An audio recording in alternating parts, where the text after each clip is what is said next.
What's going on YouTube? It's Teej back again with another video, and today we are running through the NFC East in my way too early NFL regular season predictions, trying to go team by team and find out who's going to win the division, what the records are going to be, all that fun stuff. Hopefully you all enjoyed today's video. If you do, be sure to hit that like button. It'll help me out a ton. If you're new around here, want to see more football content, just hit that big red subscribe button. And of course, this is just a catalyst for a conversation. Tell me what you think about the NFC East. You know, is it one of the weaker divisions in your eyes across the league? How do you think it shakes out 1 through 4? Who comes away with the division title? Do you think 2 teams can sneak into the playoffs? Anything you can think about with this division, I'd love to have your thoughts down below. I respond to just about every comment, so let's talk some football down below.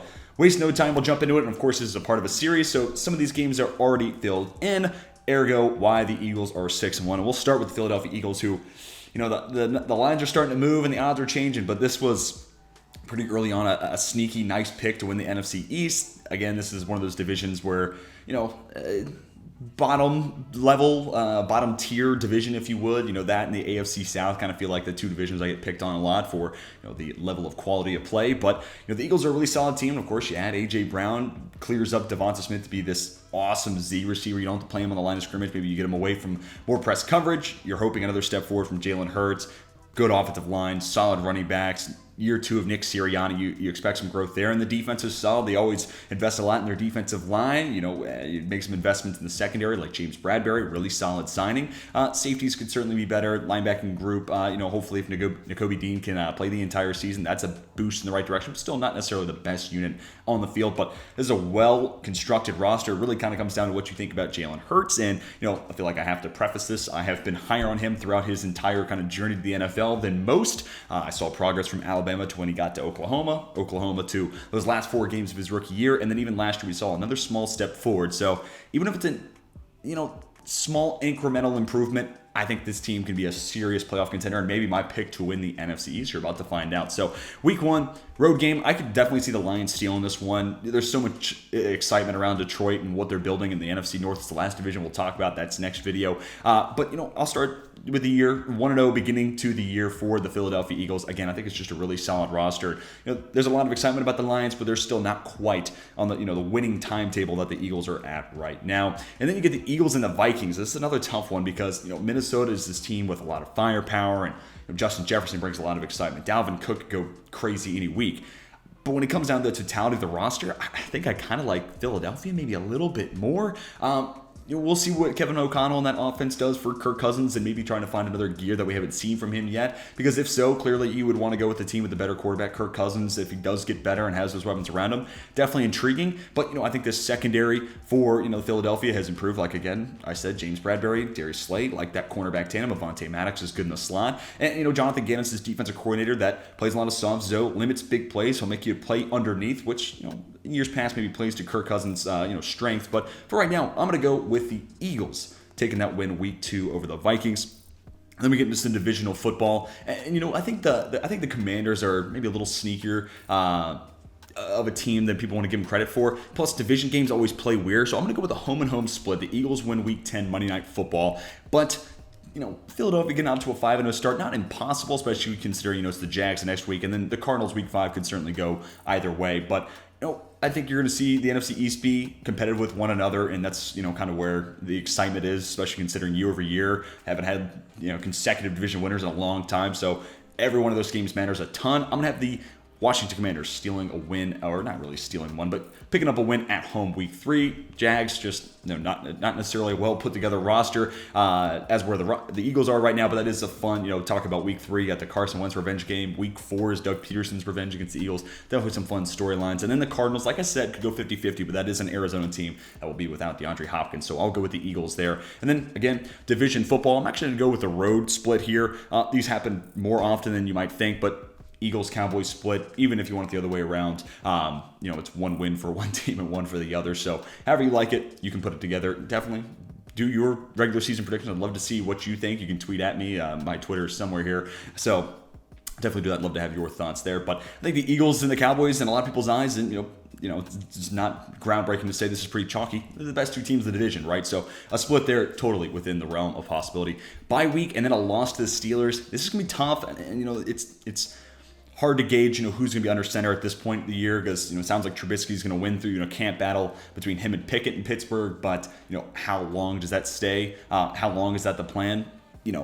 No one knows other than Mike Tomlin and crew. But, Pittsburgh, Philadelphia, they played a handful of years ago. Eagles got a win there, so I am kind of baking that into it. It's been back and forth, the last handful of meetings. But I could definitely see this one flipping around, especially now that I know this is the Eagles bye week leading into Pittsburgh and they're at home.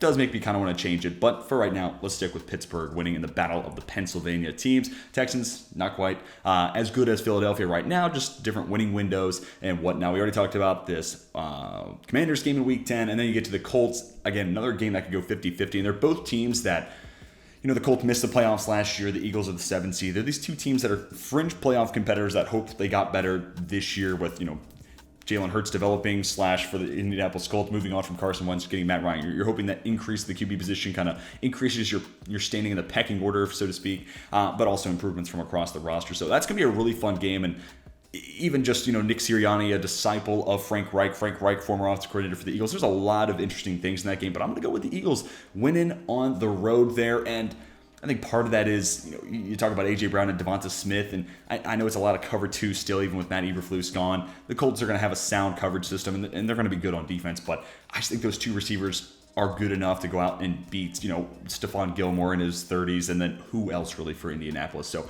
I'll go with the offensive firepower being enough of a difference there for the Eagles. And then you get the Packers in Philadelphia. Green Bay, especially by week 12, you're hoping that wide receiver room has figured itself out. Packers right now on paper, one of the best teams in the NFL, especially that defense. And I can see, especially that front seven, you added Devontae Wyatt, on top of, Devondre Campbell, who had a breakout year last year with Sean Gary, Preston Smith, Kenny Clark, et cetera, et cetera.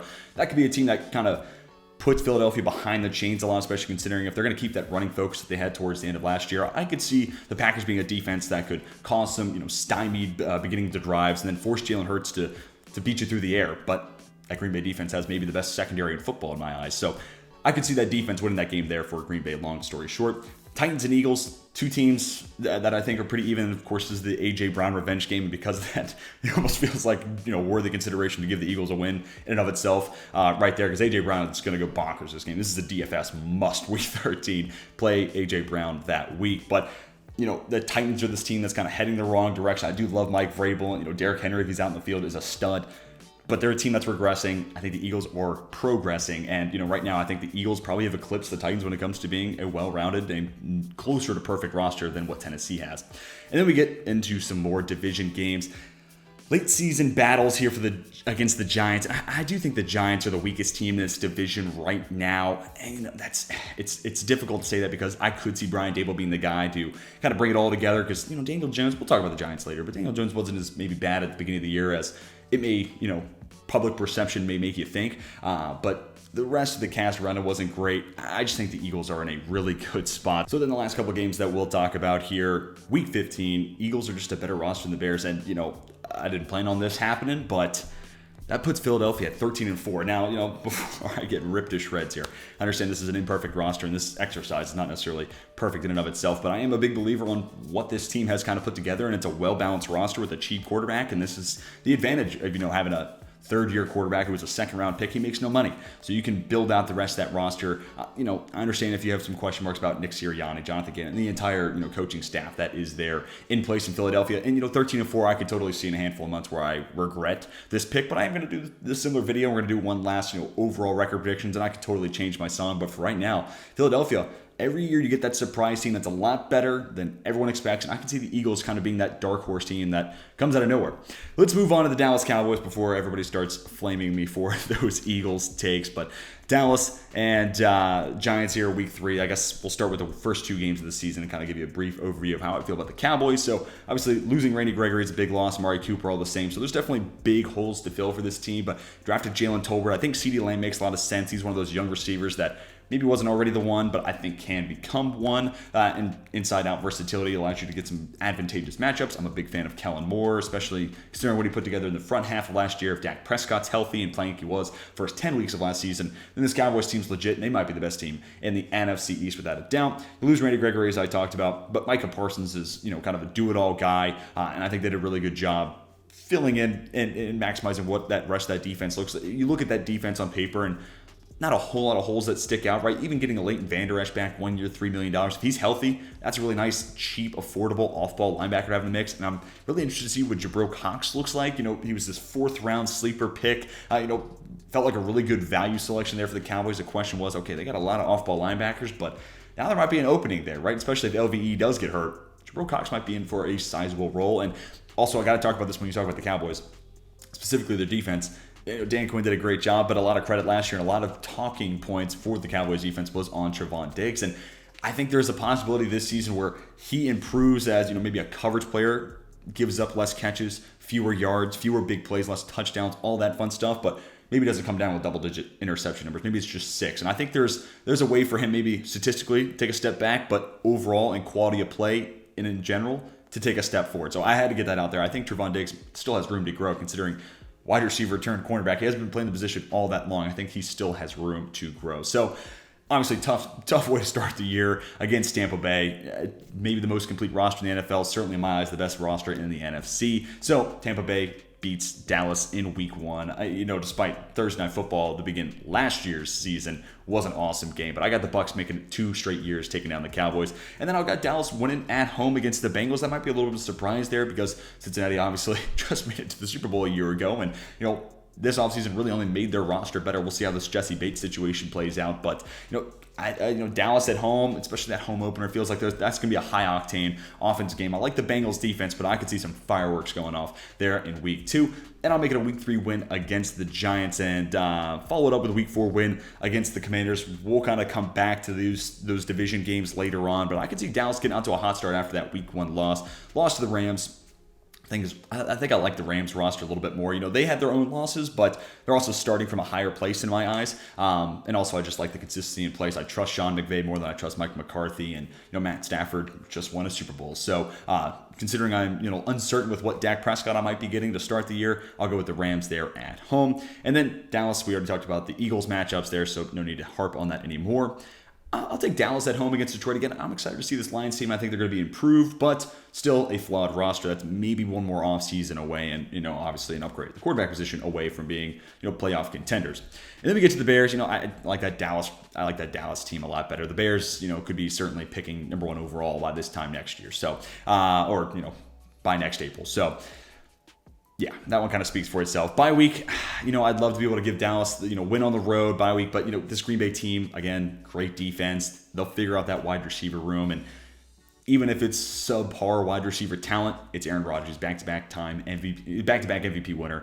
He'll elevate that group, so not all worried about that. Then you get to week 11. I'll give Minnesota a win here, and that's partially kind of going back to Eagles. That one could have gone either way. I don't think Minnesota and the NFC North in and of itself is worse than the NFC East, so it's kind of tough. Even that number 2 team in the division should probably be as good or maybe even better than the division winner in this, in the NFC East, but that's, just my take right here. But, Minnesota playing at home, and, you gotta feel like the Vikings are going to have something to play for here. They lost to Cooper Rush on Sunday Night Football last year, so Minnesota back at home. I think this is a good revenge game. So, Thursday Night Football, I'd love to give the Giants a win here on the road, but the Cowboys are just a better team, and plus I tend to be a little biased. Thursday Night Football, the home team. Division games are always going to be close, and I could see this being a sneaky close game, like 31-28, maybe a late comeback from the Giants kind of gets them back into it, but I'll take Dallas at home. That's a regular season sweep over the G-Men. I'll take the Colts on the road. Every year you're going to see these upset games, and, the Colts aren't a bad team. This is not me bashing Indianapolis by any stretch, but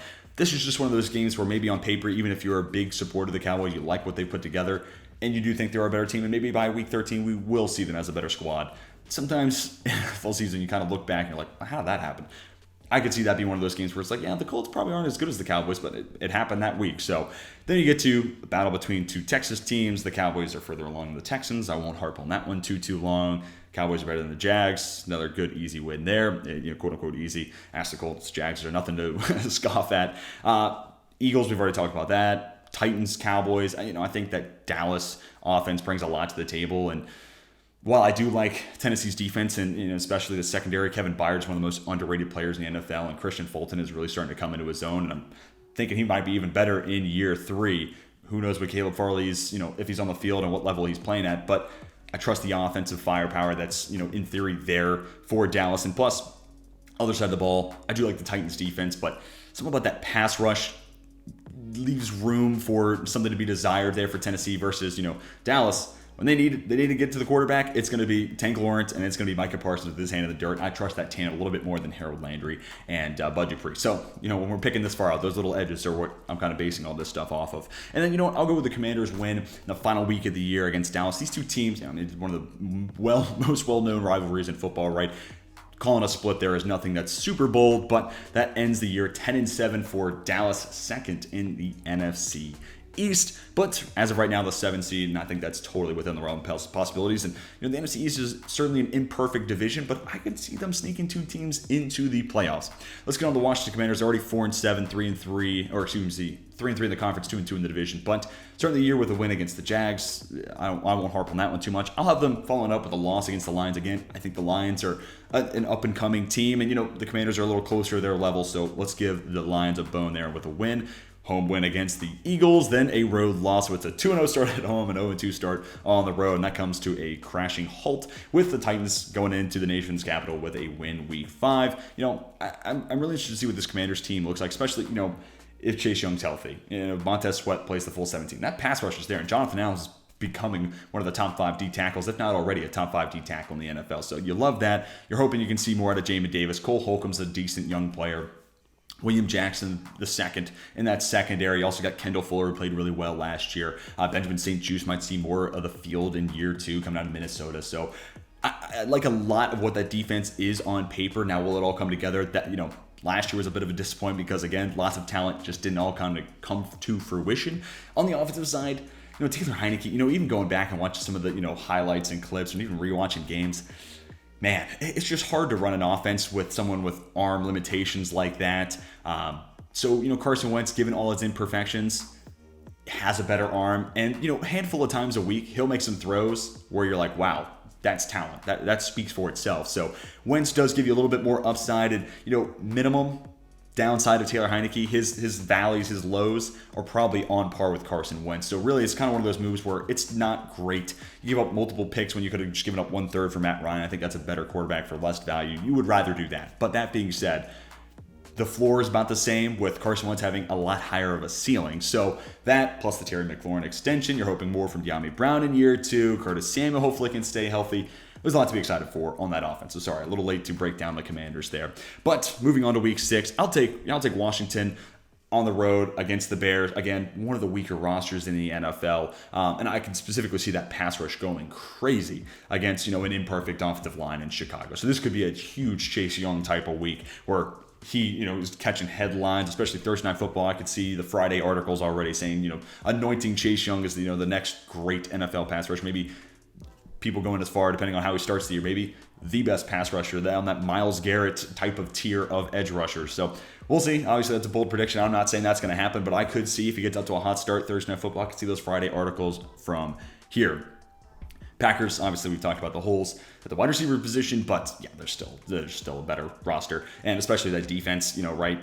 I could see that being a defense that gives Carson Wentz headaches, and Rasul Douglas, Jair Alexander, even Eric Stokes last year, Darnell Savage, Adrian Amos, those are playmakers. Those guys will go get the football, and Carson Wentz turnover prone. I don't really like that as much of a matchup for the Commanders. And then you get into this fascinating Week 8 game because given what we know and you see the transactions, Washington probably wishes they could have got Matt Ryan, who's a better quarterback, and again, only for the cost of 1/3 rounder versus what they gave up for Carson Wentz. And also, I think the Colts have a better roster right now, and Ron Rivera is a great culture guy, and he's got an unbelievable story. I'm glad he's on the sideline coaching football, especially after his battle of cancer. But Frank Reich's just a better head coach, and he's a better play caller. He's a better schemer. I will say Scott Turner, very underrated offensive coordinator in my eyes. Lots of motion, lots of play action. He does a lot of things right. Now he just needs to kind of have the talent, and specifically the quarterback position, elevate what he is actually doing as a play caller. But still, Frank Reich is an upgrade, and he is a better offensive coordinator, and he's had more success than Scott Turner. So I'll take the Colts for all those reasons at home in Week 8. And then the Vikings a win at Week 9. I just think Minnesota's a better team, and I just like the talent that's on the roster, especially on the offensive side. And, the Commanders gave up a lot of big plays last year, and I felt like that kind of fell on the safeties, and Jack Del Rio is the DC, and big plays is the name of the game for Justin Jefferson. You can do a lot of things right, but that dude is a big play waiting to happen. And Adam Thielen, even with his age, he can get those 20, 30-yard chunk plays as well. And this might be a game where Kirk Cousins is able to air it out. Also, it's a Kirk Cousins revenge game. I'll take the Vikings on the road. We've already talked about week 10. We've already talked about week 11. And this is kind of one of those upset picks. And again, one that you'd look back at and be like, are the Texans really as good as Washington? No. But that being said, weird things happen throughout the season. And the Texans, if they didn't go 0-17 last year, I have a hard time thinking they're going to do that this year. But back-to-back years where the Commanders pick up a win against the Falcons. Again, just further along in their team building process. And, I think the Falcons, just like the Bears, could be vying for the number 1 overall pick next year. They get to back-to-back games, essentially with a bye week in the middle against the Giants. Man, and these two teams are pretty close. I'm going to call it a home-and-home split. Lose to the Giants, you get the bye week, bounce back with a win week 15. I think those two teams are pretty close. I know I said the Giants are probably the worst team in the NFC East, but them and Washington are pretty close, and they kind of had some of the similar flaws. You're waiting to see what that quarterback position looks like. There's some talent on the outside in theory. The defense has some nice players. But again, it all comes down to that quarterback position, and that's what's holding those two teams back. Then moving on to week 16, the 49ers, they're a playoff competitive team. Can't wait to watch some Saturday football, but yeah, I'll take San Francisco there. Week 17, Cleveland. I made this pick back when I did the AFC North video with the assumption that Deshaun Watson's playing. No new information has surfaced. I'm recording this July 5th. I'm sorry if if this comes out and news has broke, but I'm assuming that Deshaun Watson's on the field here week 17. If he is, the Browns are a better team. Jacoby Brissett is under center. Yeah, I might flip this one over to Washington. We were talking about this week 18 against the Dallas Cowboys. So a 6-11 record. I know that's underwhelming for Commanders fans. There's plenty of Washington fans that let me hear it. I think y'all could be playoff, caliber team, especially if Carson Wentz is better than I would expect right now. So 6-11, but I could totally be, persuaded to go in another direction. Let's round this video out. It's starting to get a little long, but the New York Giants 2-11. Now, I like a lot of what in theory is there, and especially, Wink Martindale. If you're going to lose Patrick Graham, this nice, young, I think potential future head coaching candidate, he's going to become the DC in Las Vegas. How do you replace that? Well, you have Brian Daboll coming in. You feel really good about what he's going to build the offense to look like. Why don't we go get one of the best defensive coordinators of the last, decade plus now, Wink Martindale? I love that. Now, that being said, having to move on from James Bradbury isn't necessarily great for his scheme. Adoree Jackson, solid corner, but what's that other outside cornerback position looking like? And that's a defense that needs outside corner play. But you draft Kayvon Thibodeau, you have Azeez Ojulari going into year 2. Feeling better about that edge group, and of course, Leonard Williams there in the middle. The front 7 overall is pretty solid, especially if they can keep Blake Martinez healthy. He's a pretty good player a couple years back and put up some good production for the Giants. The offense is where it's going to come down to. Did they do enough to fix the offensive line? Yes, you drafted Evan Neal at 5 overall, right? And you also added an interior offensive lineman on day 2, right? What does that all come together to look like? You signed Mark Lewinsky, John Feliciano. I want to throw that in there as well. And can Kenny Golladay return to form? And I was a huge Kenny Golladay guy, especially when the Giants signed him. 18 a pop. I was like, this guy was, a couple years removed from being NFL leader in touchdown receptions playing for Detroit. So yeah, what an awesome sign. This is exactly what Daniel Jones needs. I loved Kadarius Toney coming out of Florida. I had him ranked ahead of Elijah Moore, who's another player I liked from that 2021 NFL draft class. So a lot of what I see, it's on paper, looks awesome. It's going to come down to Daniel Jones. That being said, the first 4 to 6 weeks last year, Jones was not necessarily the problem. He was just playing with a wide receiver room that wasn't meeting expectations and a very bad offensive line. So if the offensive line's improved and the wide receiver room is playing up to snuff, what does that mean for Daniel Jones? I don't necessarily think he'll ever turn his career around and be worth, a top 6 pick in the NFL draft, hit that elite ceiling. But maybe this is a year where we see Daniel Jones can be a league average starter. Maybe he turns into that next, Jared Goff, latter career Andy Dalton, where he was QB 32 to 26. And if you need him, he's viable. Ideally a backup, maybe plays a handful of games. Maybe. That is still an if. And that's kind of the tough part about the Giants is like, if that if statement hits, it's still not great. It's just a step above what they've been getting essentially. So starting the year out with a loss against the Titans, Tannehill's an imperfect quarterback. The Titans aren't necessarily the most unbelievable roster, especially in the AFC, but they're still further along than the Giants are right now. Panthers-Giants, this one is definitely 50-50. I just don't think Carolina is going to go 0-17. So I got to give the Panthers some wins, and Giants are a team that's kind of in that bottom quarter of the league, so makes some sense there, closer in talent level. And then Dallas sweeping the Giants. We've already talked about that. The Giants getting their first win at home against Chicago, and I promise Bears fans, once we get to the AFC North, you're not going to go 0-17. I actually already have a win accounted for you. So it will happen, but again, the Bears are far from it, which really sucks for Justin Fields going into year 2. And then you get the Packers. Yeah, I've already said enough about Green Bay. This video, Green Bay is just a far more further along team, and they have back-to-back time winning an MVP quarterback. So yeah, that helps. And the Ravens, potential Super Bowl contenders if they could stay healthy.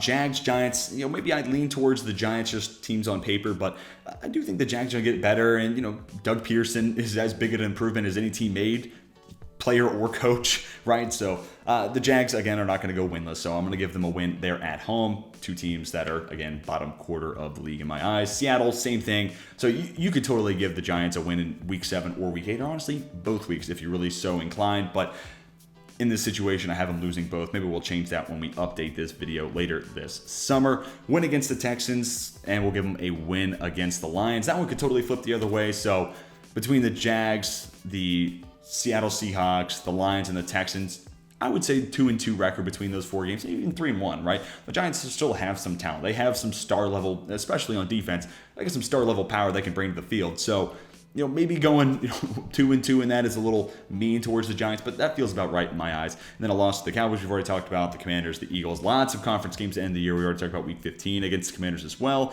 Vikings, borderline playoff team. Let's give Minnesota a win there Week 16. We've already talked about Week 17 as well back in the AFC South video, but yeah, I mean, the Colts, again, playoff caliber team. Giants going to be an outside team, on a team on the outside looking in. And we've talked about that Week 18 game against the Eagles. So 4-13, I know that's not great, especially considering this team's picking twice in the top 7 last year. It feels like, okay, we're a quarterback away.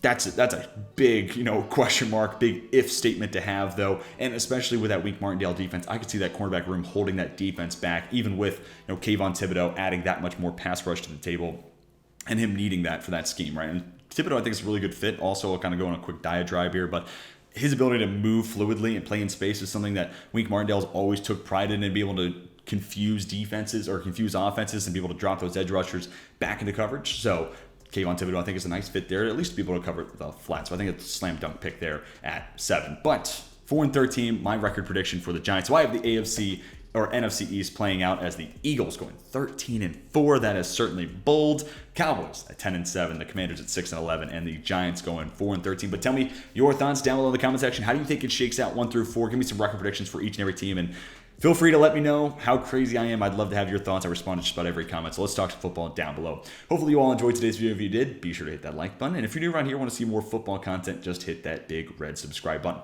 That's going to do it for me. Hope you all have a fantastic rest of your day. And until next time, my name is Tej, and I'm signing off.